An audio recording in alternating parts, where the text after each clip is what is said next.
ধূমপান, মদ্যপান এবং মাদক সেবন স্বাস্থ্যের পক্ষে ক্ষতিকর। Any digital piracy of this content is a criminal offense.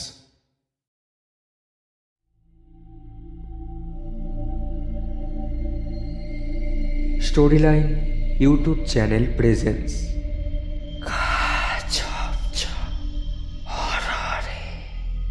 আজ আপনাদের জন্য সৈয়দ মুস্তাফা সিরাজের রচনা অবলম্বনে ছক্কা মিয়া টমটম গল্পের সূত্রধর এবং গল্প পাঠে আমি চান্দিক। শুরু হচ্ছে সৈয়দ মুস্তাফা সিরাজের লেখা রোমহর্ষক ভূতের গল্প ছক্কা মিয়া টমটম।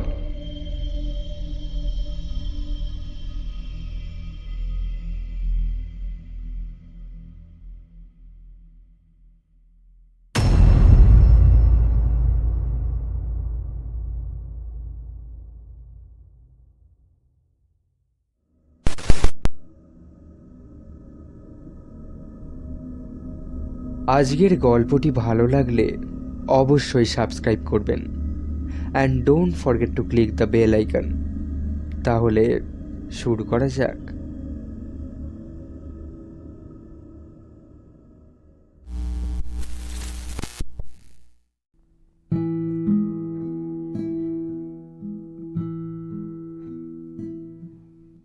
এ মুলুকে রাত বিরেতে বাস ফেল করলে ছক্কা মিয়ার টমটম ছাড়া আর উপায় ছিল না। ঝড় বৃষ্টি হোক, মহাপ্রলয় হোক, রাতের বেলা ভীমপুর গদাইতলা 10 মাইল পিচের সড়কে যদি কষ্ট করে একটু দাঁড়িয়ে থাকা যায়, ছক্কা মিয়ার টমটমের দেখা মিলবে। অন্ধকারে ঝড় বৃষ্টির মধ্যে প্রথমে ঠাহর হবে এক চিলতে টিমটিমে আলো, তারপর আলোটা এগিয়ে আসবে, আর মেঘের ডাকাডাকি যতই থাক, কানে বাজবে অদ্ভুত এক আওয়াজ, টং লং টং লং টং লং। বিদ্যুতের আলোয় হঠাৎ চোখে পড়বে কালো এক এক্কা গাড়ি, তেরপলের চৌকো একটা টোপর চাপানো, তাতে সামনে কালো এক মূর্তি আর নড়বড় করে দৌড়ানো এক টাট্টু। মুখে কিছু বলার দরকার নেই, ছক্কা মিয়ার টমটম সওয়ারি দেখা মাত্রই থেমে যাবে। তখন এক লাফে পেছনের তেরপল সরিয়ে চৌকোট ওপরে ঢুকলেই নিশ্চিন্ত, আবার টলতে টলতে চলতে থাকবে ছক্কা মিয়ার টমটম।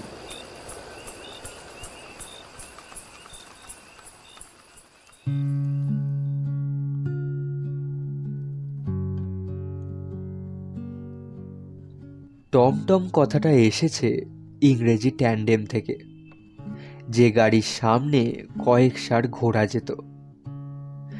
কিন্তু ভীমপুরের ছক্কা মিয়ার এক্কা গাড়ির ঘোড়া মোটে এক, তবু আদর করে লোকে নাম দিয়েছিল টমটম। ছক্কা মিয়ার চেহারাটা কিন্তু ভারী বদরাগী, ঢ্যাঙা ঢিংঢিঙে রোগা, একটু কুঁজো গরম, লম্বাটে মুখের বাঁকানো নাকের তলায় পেল্লায় গোঁফ, চামড়ার রং রোদে পোড়া তামাটে। তেমনি তার টাট্টুও, যেমন মনিব তেমনই ঘোড়া, হাড় জিরজিরে লম্বাটে গরম, ঠ্যাং চতুষ্টয় যেন চারখানা কাঠি। মাথাটা দেখে সময় সময় ঠাউর করা কঠিন, এই প্রাণীটা সিংহী না প্রকৃত একটি ঘোড়া। রেশাধ্বনি করলেই পিলে চমকে ওঠে। ভীমপুর বাজারে তাবর তাবর নেড়ি কুকুর দিশেহারা হয়ে পালিয়ে যায় লেজ গুটিয়ে।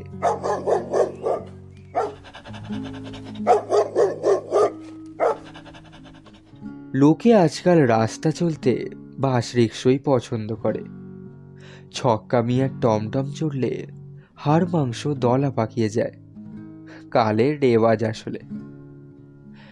কিন্তু ওই যে বলেছি, রাত বিরেতে বাস ফেল করলে তখন উপায়।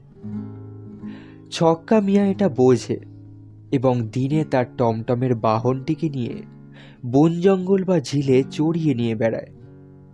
রাতের বেলা ছোট্ট বাজারের চৌরাস্তায় শিরীষ গাছের তলায় ঘাপটি পেতে বসে থাকে, পাশেই টমটম রেডি।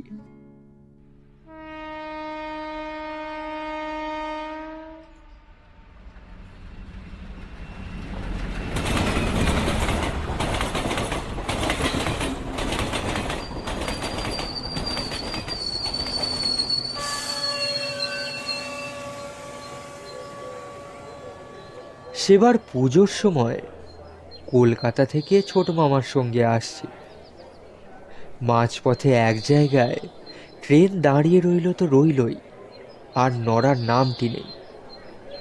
ব্যাপার কি? না, আগের স্টেশনে মালগাড়ি বেলাইন।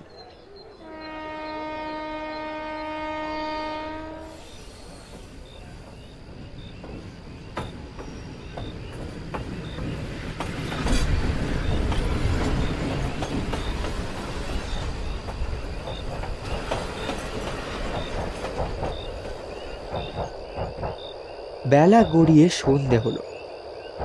তারপর যখন ট্রেনের চাকা গড়ালো, ছোট মামা বেজার মুখে বললেন, বড়াতে আমার হতচ্ছাড়া ছক্কা মিয়ার টমটম আছে বাপ। ছক্কা মিয়ার টমটমে কখনো চাপিনি, তাই কথাটা শুনে আমার বেশ আনন্দই হলো।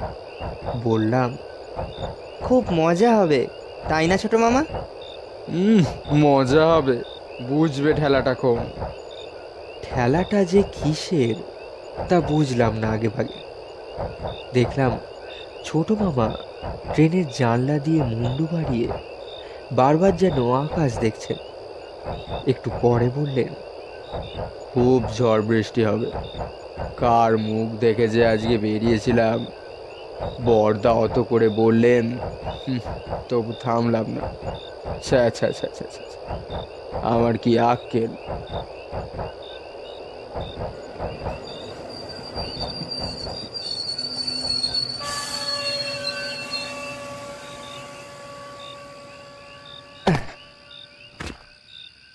ভীমপুর স্টেশনে যখন নামলাম তখনও কিন্তু ঝড় বৃষ্টির পাত্তা নেই। রাত 1টা বেজে গেছে। বাজার নিশুতি। চৌরাস্তার শিরিষতলায় গিয়ে দেখি ছক্কা মিয়ার টমটম তখনও দাঁড়িয়ে আছে। বলা কওয়া নেই, দরদস্তুর নেই, ছোট মামা টমটমের পিছন দিকে তেরপল তুলে ঢুকে পড়লেন। বললেন, আহা, হাঁ করে দেখছিস কি? উঠে আয়, এখুনি এক গাদা লোক এসে ভালো জায়গা দখল করে ফেলবে যে।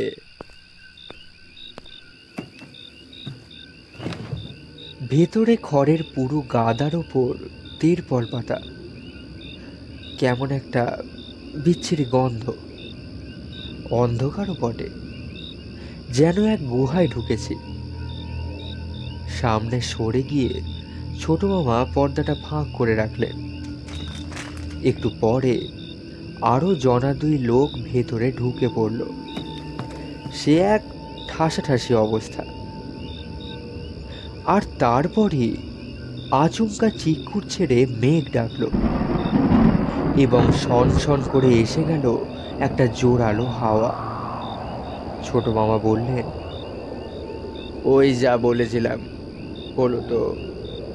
এবার ছক্কা মিয়া সামনের আসন থেকে ঘোষণা করল, বলল, আরাম করে বসুন বাবু মশাইরা, এবার রওনা দি।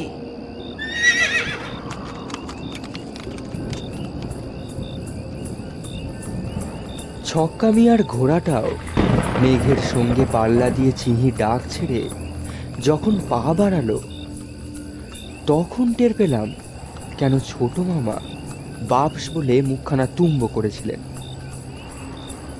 সত্যিই বাপস, হাড়গোড় মরমরিয়ে ভেঙে যাওয়ার দাখিল। বাইরে হাওয়ার হইচই, মেঘের হাঁক ডাক যতই বাড়ছে, ছক্কা মিয়ার ঘোড়াটাও ততই যেন তেজি হয়ে উঠছে। একটু পরেই চড়বড়িয়ে বৃষ্টির ফোঁটা টোপরের তেরপলে পড়তে শুরু করলো। ছোট মামা ফাঁকটুকু বন্ধ করে দিলেন। আমি তখন অবাক। ছক্কা মিয়া বাইরে বসে চাবুক হাঁকাচ্ছে। ওর বৃষ্টির ছাঁট লাগবে না? রাস্তাটা ঘুরে রেল লাইন পেরোলে দুধারে বিশাল আদিগন্ত মাঠ। ফাঁকা জায়গায় ঝড় বৃষ্টিটা মিয়ার টমটমকে বেশ বাগিয়ে ফেল। প্রতি মুহূর্তে মনে হচ্ছিল এই বুঝি উল্টে গিয়ে রাস্তার ধারের গভীর খালে নাকানি চোবানি খাবে। আমাদের অবস্থা কি দাঁড়াবে সেও ভাববার কথা। কিন্তু আশ্চর্য, টমটম সমান তালে নড়বড়িয়ে টলতে টলতে চলল। মাঝে মাঝে ঝড় বৃষ্টির শব্দের ভেতর শোনা যাচ্ছে অদ্ভুত এক শব্দ, টং লং টং লং টং লং। কখনো ছক্কা মিয়ার টাট্টু ঘোড়া বিকট শব্দ করে চেঁচিয়ে উঠছে। এমন সময় তারিফ করে আমার পেছন থেকে এক সওয়ারি বলে উঠলেন, ও কি রাজের বাচ্চা! এতক্ষণে তেরপলের টোপর থেকে ফুটো দিয়ে জল চুয়াতে থাকলো। সওয়ারিরা নড়ে চড়ে বসার চেষ্টা করছিল, কিন্তু সরবে কোথায়? বেহদ্দ ভিজে সপসপে হয়ে যাচ্ছিল জামা কাপড়। একসময় ছোট মামা হঠাৎ বাজখাই গলায় চেঁচিয়ে উঠলেন, বললেন, হচ্ছে কি মশাই? আমার ওপর পড়ছেন কেন? আপনার ওপর আমি পড়লাম না আপনি আমার ওপর পড়লেন? কি বাজে কথা বলছেন? আমায় ঠান্ডা করে দিয়ে আবার তক্ক? আপনি মানুষ না বরফ? আমি বরফ, আপনি তো বরফ। ইস, কি ঠান্ডা! আর অবধি জমে গেল, দেখছেন না? এমন সময় আমার পিছনের সওয়ারি চাপা খিক করে হেসে আমার কানের ওপর বলল, শখরা পেতে গেছে, বরাবর হয়, বুঝলেন তো মশাই? আমি আর টমটমের এই নিয়ম। এমন বিদঘুটে হাসি আমি কখনো শুনিনি। কিন্তু এর শ্বাস প্রশ্বাসও যে বরফের মতো হিম। বললাম, ইস, একটু সরে বসুন না, বড্ড ঠান্ডা করে যে। লোকটা ভারী অদ্ভুত। সে ওই বিদঘুটে হাসি হাসতে হাসতে আরো যেন ঠেসে ধরলো আমাকে। চেঁচিয়ে উঠলাম, ছোট মামা, ছোট মামা! কিন্তু ছোট মামার কোনো সাড়া পেলাম না। টোপরের ভেতরটা ঘন অন্ধকার। ফের ডাকলাম, ছোট মামা, কোথায় তুমি? আর ছোট মামা বড় মামা, মামারা এখন রাস্তায় পড়ে কুস্তি করছে। হতভম্ব হয়ে হাত বাড়িয়ে ছোট মামাকে খুঁজলাম। সুটকেসটা হাতে ঠেকলো, কিন্তু সত্যি ছোট মামা নেই। তারপর পিছনের দিকে চোখ পড়ল। ওদিককার পর্দাটা যেন পর্দা ভাই, বৃষ্টির ছাঁট এসে ঢুকছে। আমি প্রচণ্ড চেঁচিয়ে উঠলাম, বললাম, ছক্কা মিয়া, ছক্কা মিয়া, গাড়ি থামাও, গাড়ি থামাও!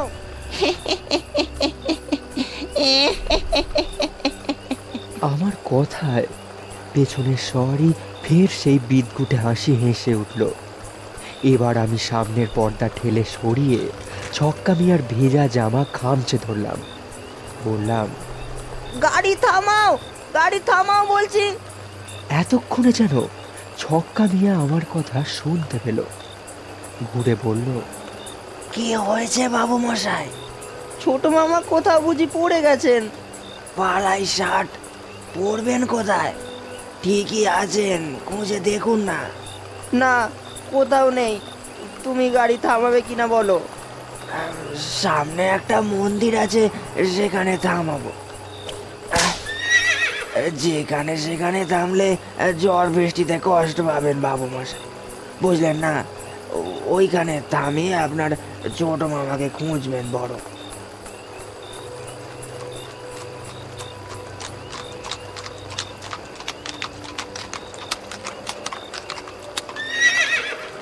মন্দিরের আটচালার সামনে গাড়ি দাঁড়ানোর সঙ্গে সঙ্গে আমি ছক্কা মিয়ার পাশ দিয়ে লাফ দিলাম। তারপর আটচালায় ঢুকে পড়লাম। বুদ্ধি করে ছোট মামার সুটকেস আর আমার কিট ব্যাগটাও দু হাতে নিয়েছিলাম। কিন্তু আটচালায় ঢোকার সঙ্গে সঙ্গে দেখলাম ছক্কা মিয়ার টমটম বৃষ্টির মধ্যে আচমকা গড়াতে শুরু করেছে। ঘোড়াটাও নিজের চিরাচরিত ডাক ডেকে তেমনই নড়বড়ে পায়ে দৌড়তে লেগেছে। আমি সেদিকে ফ্যাল ফ্যাল করে তাকিয়ে রইলাম। মুখে কথাটা পর্যন্ত আর ফুটল না। ভারী অদ্ভুত লোক তো ছক্কা মিয়া। এখন ঝড়টা প্রায় কমে এসেছে, বৃষ্টি সমানে পড়ছে। নির্জন আটচালায় দাঁড়িয়ে আছে, প্যান্ট শার্ট ভিজে চপচপ করছে, প্রায় কেঁদে ফেলার অবস্থা আর কি। কিছুক্ষণ পরে বিদ্যুতের আলোয় দেখি কি যেন আসছে আমার দিকে। আমি চেঁচিয়ে উঠলাম, কে ওখানে কে? ছোট মামার সাড়া এলো। অন্তু, অন্তু নাকি রে? আমি কাঁদো কাঁদো গলায় বললাম। হ্যাঁ, তোমার কি হয়েছিল ছোট মামা? ছোট মামা আটচালায় ঢুকে বললেন, কি হবে আবার, যা হওয়ার তাই হয়েছিল। তবে ব্যাটাকে এবার যা জব্দ করেছি, আর কখনো ছক্কা মিয়ার টমটমে ভুলেও চড়তে আসবে না।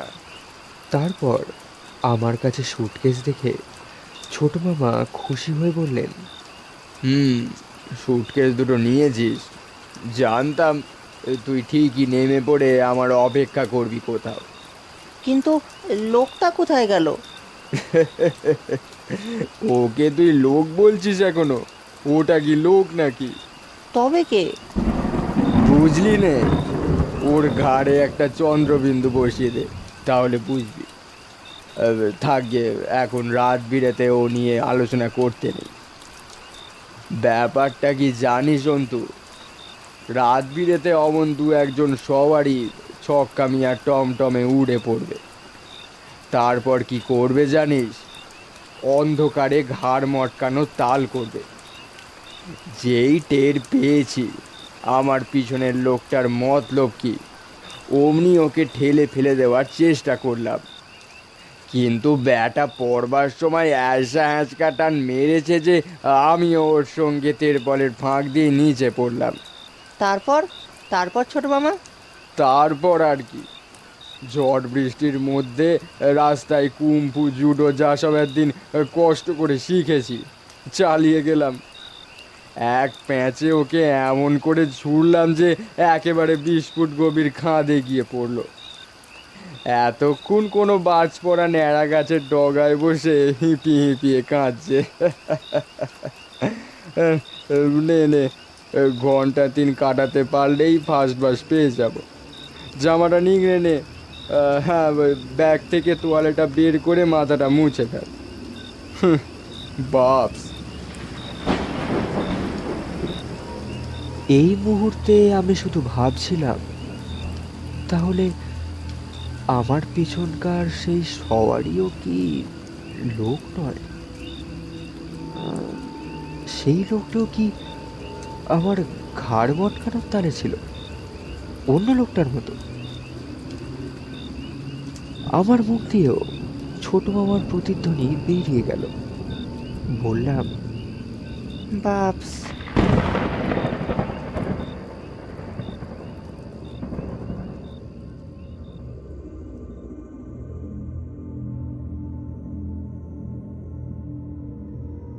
ছক্কা মিয়ার টমটমে তারপর ভুলেও চাপার কথা ভাবতাম না।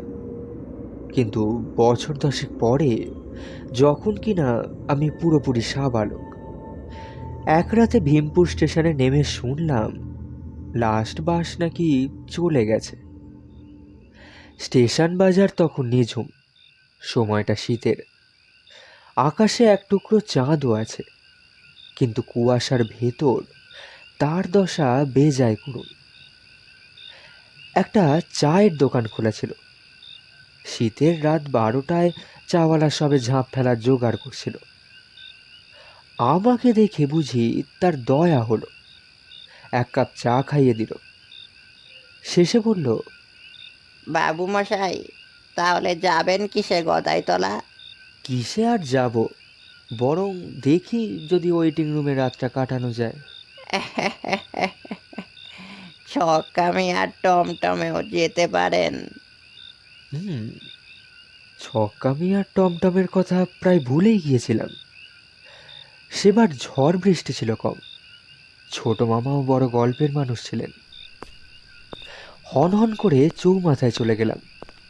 গিয়ে দেখি শিরিষতলায় আগুন জেলে বসে আছে সেই আদি অকৃত্রিম ছক্কা মিয়া। পাশেই তার টমটম তৈরি। ঘোড়াটা স্থির দাঁড়িয়ে আছে। শীত বাঁচাতে তার পিঠে এক টুকরো চটের জামা। বললাম, গদাইতলা যাবে নাকি ছক্কা মিয়া? আমার কথা শুনে ছক্কা মিয়া ইশারায় টমটমে চড়তে বলল। আজ আর কোনো সওয়ারি এলো না দেখে আশ্বস্ত হওয়া গেল।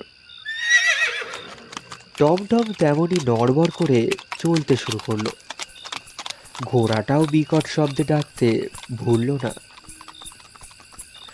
অবিকল সব আগের মতোই আছে, এমনকি ছক্কা মিয়ার পেল্লায় গোঁপটারও ভোল বদলায়নি। আর সেই অদ্ভুত ঘণ্টার শব্দ, টং লং টং লং টং লং। কনকনে ঠান্ডা হাওয়া তেরপলের ঘেরা টোপের ছেঁদা দিয়ে আঙুল ঢুকিয়ে উত্তক্ত করছিল। জড়সড় হয়ে কোনা ঘেঁষে রইলাম। সামনেকার মোটা ছেঁদা দিয়ে বাইরে কুয়াশা মাখানো জ্যোৎস্নায় ঝিম ধরা মাঠঘাট চোখে পড়ছিল। গাছগুলো আগা পাঁচতলা কুয়াশার আলো আন চাপিয়েছে, আর মাথায় পড়েছে কুয়াশার টুপি। টুকরো চাঁদখানা ছেঁড়া ঘুড়ির মতো একটা ন্যাড়া তাল গাছের ঘাড়ে আটকে গেছে দেখতে পাচ্ছিলাম। মাইলটাক চলার পর রাস্তার ধার থেকে কে যেন বাজখাই গলায় হাঁক পারল। বলল, আরে ও ছক্কা মিয়া, রোকো রোকো।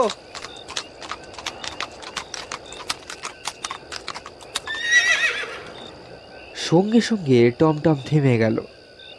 ঘোড়াটাও স্বভাব মতো সামনে দু ঠ্যাং তুলে একখানা ডাক ছাড়ল। তারপর ছক্কা মিয়ার গলা পেলাম। সে বলল, দারোগা বাবু নাকি? সেলাম সেলাম। ছক্কা মিয়ার গলা শোনা মাত্র মুখ বাড়িয়ে দেখি বিশাল এক ওভারকোট পরা মূর্তি। পরে বুঝলাম সাইকেল নিয়ে দাঁড়িয়ে আছেন কোনো এক দারোগা বাবু। বললেন, আরে রোশো, একটু দাঁড়াও। এরপর তিনি সাইকেলখানা তুলে দিলেন। তারপর যখন টোপরের ভেতরে ঢুকলেন, মনে হলো ভূমিকম্প হচ্ছে। ঢুকেই আমার উপস্থিতি টের পেয়ে তিনি চমকে উঠলেন। বললেন, কে কে ওখানে? আমি আমি আমি মানুষের নাম হয় নাকি? বলে দারোগা বাবু টর্চ জেলে সন্দিগ্ধ দৃষ্টিতে আমাকে একবার দেখে নিলেন। নাম ধাম বলতেই হলো, পুলিশের লোক বলে কথা। সব শুনে উনি বললেন, আমি আপনাদের গদাইতলা থানার চার্জে আছি, কিন্তু আপনাকে কখনো দেখিনি। না না, আমি কলকাতায় আছি বহুকাল, তাই দেখেননি। তা আপনার নামটা জানতে পারি স্যার? বঙ্কু বিহারী রায়। আপনি আসামি ধরতে বেরিয়েছিলেন বুঝি? ব্যাড এক দাগি বেগুন জোর ভীষণ ভোগাচ্ছে। আজ একটা বেগুন খেতে দুজন সেপাই নিয়ে ওত পেতেছিলাম।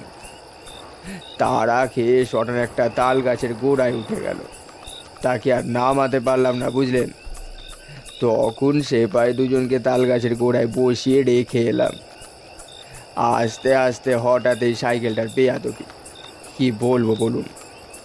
দাগি বেগুন চোর এই শীতকালে সারা রাত তাল গাছের ডগায় বসে আছে? কিন্তু তার জন্য নয়, হতভাগ্য সেপাই দুজনের কথা ভেবে আমার উদ্বেগ হচ্ছিল। মুখ দিয়ে বেরিয়েই গেল, আহা আহা আহা মানে?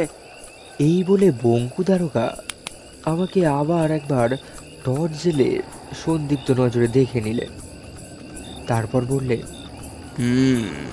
আপনি মশাই এই মরা বাবা গাড়িতে এত রাতে চাপলেন যে? আপনি জানেন আজকাল সবারই জোটে না বলে ছক্কা মিয়া মরা বই নিয়ে যায় গঙ্গার ঘাটে। বলেন কি? তাহলে তো ভয়ের কথা। আগে জানলে হয়তো। হয়তো জেনে শুনেই চেপেছেন, কিছু বলা যায় না। কেন এ কথা বলছেন? বলছি আপনার চেহারা দেখে এমন সুটকো রোগা চিপসে বাসি মরার মতো লোক সচরাচর দেখা যায় না কি না। কি বলতে চান আপনি? রাত বিরেতে আজকাল ছক্কা মিয়া টমটমে কে জ্যান্ত কে মরা বোঝা যায় না, বুঝলেন মশাই? হাত বাড়িয়ে বললাম, নিন এই আমার হাত, পরীক্ষা করে দেখতে পারেন আমি মরা না জ্যান্ত। বাপস, এ তো বেজায় ঠান্ডা। এই বলে বঙ্কু দারোগা আমার হাতটা জোরে সরিয়ে দিলেন। আমি বললাম, তা ঠান্ডা হবে না? শীতের রাতে এই মাঠের মধ্যে হাত কি গরম থাকবে? না মশাই, এমন রাতে 20 সিঁদেল চোরদের হাত পাকড়েছে, তারা কেউ এমন ঠান্ডা ছিল না। কি আমায় শীতেল চোর বললেন? সিদেল চোরের ভূত হতেও পারেন, কিছু বলা যায় না। তখন আহা বলা শুনেই আমার সন্দেহ হয়েছিল। দেখুন, আপনি পুলিশ ওনার যাই হন, আপনাকে কিন্তু আমি সাবধান করে দিচ্ছি মশাই। দারোগা বাবু ফের মুখের ওপর টর্চ জেলে বললেন, বড্ড এগিয়ে এসেছেন, সরে বসুন বলছি। মুখের ওপর টর্চের আলো কারই বা সহ্য হয়। বললাম, ওহ, টর্চটা নেবান তো। বলে টর্চটা ফেলে ধাক্কা মেরে সরিয়ে দিলাম। টর্চটা নিভে গেল এবং কোথায় ছিটকে পড়ল তা কে জানে। কিন্তু এটাই বোধহয় ভুল হলো। আর বঙ্কু দারোগা বিকট গলায় ভূত ভূত বলে চিৎকুট ছেড়ে আমাকে এক রাম ধাক্কা মারলেন। টোপরের এক পাশের জরাজীর্ণ তেরপলের ওপর কাত হয়ে পড়লাম। তেরপলটা ফরফর করে ছিঁড়ে গেল এবং টাল সামলাতে না পেরে গড়িয়ে নিচে পড়ে গেলাম। কানের পাশ দিয়ে চাকা গড়িয়ে গেল প্রচণ্ড বেগে। পলকের জন্য দেখলাম কুয়াশা ভরা নীলছে জ্যোৎস্নায় কালো টমটম দূরে সরে যাচ্ছে। ভেসে আসছে অদ্ভুত এক শব্দ, টং লং টং লং টং লং। ভাগ্যিস রাস্তা সারাই দপ্তরের লোকেরা রাস্তা মেরামতের জন্য কিনারায় বালির গাদা রেখেছিল। আঘাতটা টের পেলাম না। সামনে একটা বাড়ি দেখা যাচ্ছিল।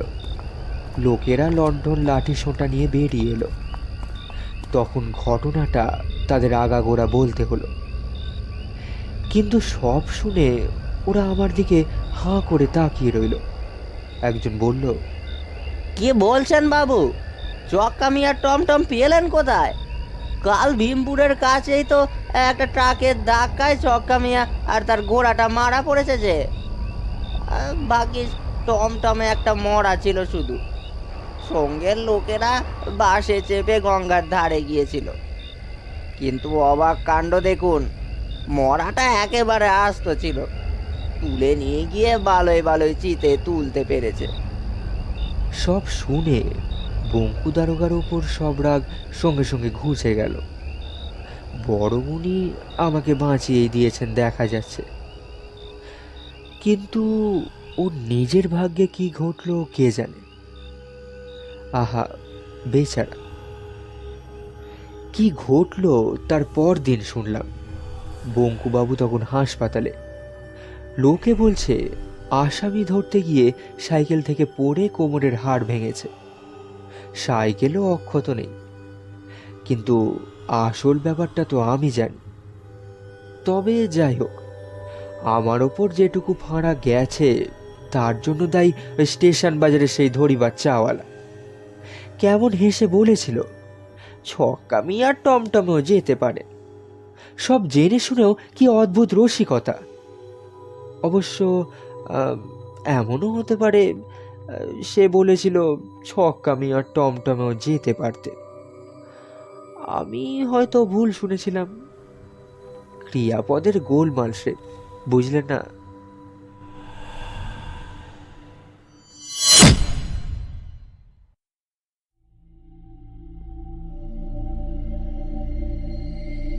শেষ হলো সৈয়দ মুস্তাফা সিরাজের রচনা অবলম্বনে ছক্কা মিয়ার টমটম। গল্প পাঠ ছোট মামা, দারোগাবাবু, ছক্কা মিয়া এবং অন্যান্য চরিত্রে চান্দ্রিক দে। ধ্বনি পরিকল্পনায় স্নেহাদ্র শর্মা, পরিচালনায় চান্দ্রিক দে। আবার পরের সপ্তাহে দেখা হবে আরও একটি রোমাঞ্চকর গল্প নিয়ে।